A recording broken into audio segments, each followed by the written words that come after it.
പുന്നാരത്വാഹാന്റെ പൊന്നാമ്പൽ പൂവ് പൊന്നൊന്നും വെള്ളിയിലും റങ്കുള്ളൊരു കൽബ്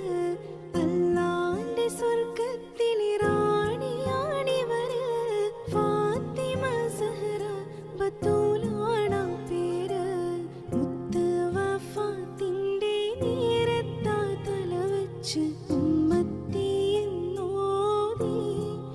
മോളെ കരയല്ലേ എന്നോതി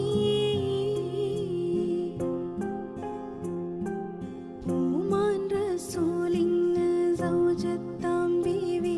ഖദീജ ബി പെറ്റോരു